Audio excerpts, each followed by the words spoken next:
আর এদিকে যে খবর সামনে আসছে, সীমান্ত পেরিয়ে পাকিস্তানে বিএসএফ জওয়ান বিশ্রাম নিতে গাছের ছায়ায় বসেছিলেন পূর্ণাম কুমার সাউ। সেই সময় পূর্ণামকে আটক করে পাক রেঞ্জার্স।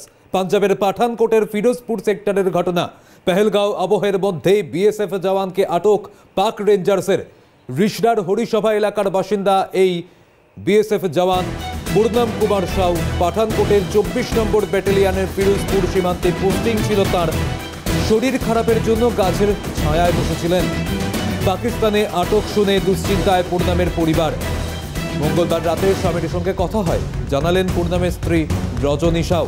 বাড়িতে রয়েছেন বাবা ভোলানাথ সাউ, মা দেবন্তী দেবী, বাড়িতে আছেন স্ত্রী ও 7 বছরের ছেলে। কিন্তু এই খবর সামনে আসতেই এখন পরিবার তারা চিন্তায় রয়েছেন। আশা করছেন তাদের ছেলে আবারও সুস্থভাবে বাড়ি ফিরে আসুক। পরিবারের লোকেরা তারা কি বলছেন শোনাবো আপনাদের। কালকে রাতে 8টার সময় ওনার একটা বন্ধুর ফোন এসেছিল কি বরের সাথে কখন কথা হয়েছে। তো আমি বললাম কি কাল রাতেই তো কথা হয়েছে, কি হয়েছে বলুন। তো ওরা কিছু বলছিল না, বলছে বারবার একটাই কথা কি আপনার হাজব্যান্ডকে পাকিস্তান থেকে অ্যারেস্ট করে নিয়েছে। তো আমি বললাম কেন, কি করলেন উনি? তখন ওরা কিছুই জানাচ্ছে না। তারপরে ডিপার্ট থেকে কোনো ওনাদের ইনফরমেশন আসেনি কি মানে আপনাদের ফ্যামিলি মিসিং আছে বা কিছু অফিশিয়ালি কিছু জানতে পেরেছেন? না না, পাঠানকোটে ডিউটি ছিল ওনার, কোয়ার্টারে ডিউটি। কতদিন ধরে ওখানে ছিল? এইরকম ছুটিতে এসেছিলেন, ওই 20-21 দিন হলো এখান থেকে গেছেন উনি ডিউটিতে। আর কবে কথা হলো আপনার সাথে? কখন? পরশু রাতে কথা হয়েছিল ওনার সাথে।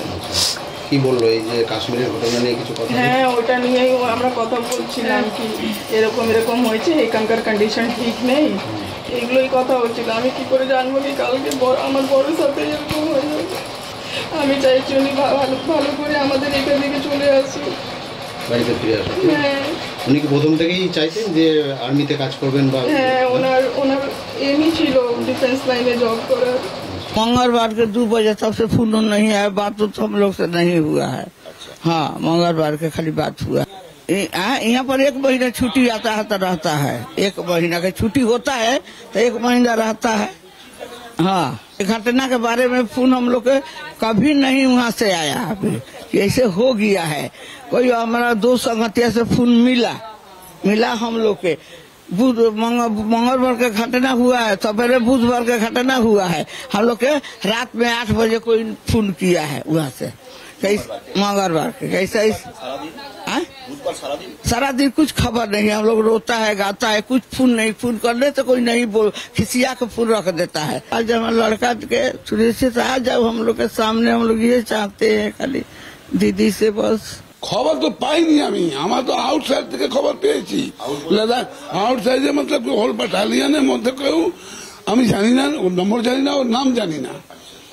ওটা একটু বলেছে কি পূর্ণাম পিকে সাহু যে আছে ও বর্ডারের ডিউটি ছিল, ওকে পাকিস্তান তুলে নিয়েছে, মানে ক্লোজ করে গেছে। কি করে কিসের জন্য তুলে আমি আমার জানি না, তুলে নিয়েছে। তারপরে আমাদের শুনলাম রাত্রি বুধবার 8টার সময় জানতে পেলাম। হেড অফিসে ফোন করলো দিল্লি, তখন আমরা জানতে পেরেছি কি হ্যাঁ এটা তুলে দিয়েছে। তখন জানতে পেরেছি খবর। তখন আমি ফোন করছি এক্সচেঞ্জ অফিসে, কোনো এক্সচেঞ্জ অফিসে কোনো ফোন কিছু খবর পাচ্ছি না। যে ফোন নাম্বার, ছেলের ফোন নাম্বার, সে ফোন হচ্ছে? হ্যাঁ, ছেলে থেকে ফোন নম্বর হচ্ছে, রিং হচ্ছে, রিসিভ কেউ করছে। আমাদের সিও ফোন করেছিল যে ওদের প্ল্যান মিটিং চলছে, আমাদের চেষ্টা করছি রিলিজ করাবার জন্য আমি করছি। আমি আর কিছু চাই না, আমি যা খবর পেয়েছি সেটাই হলো।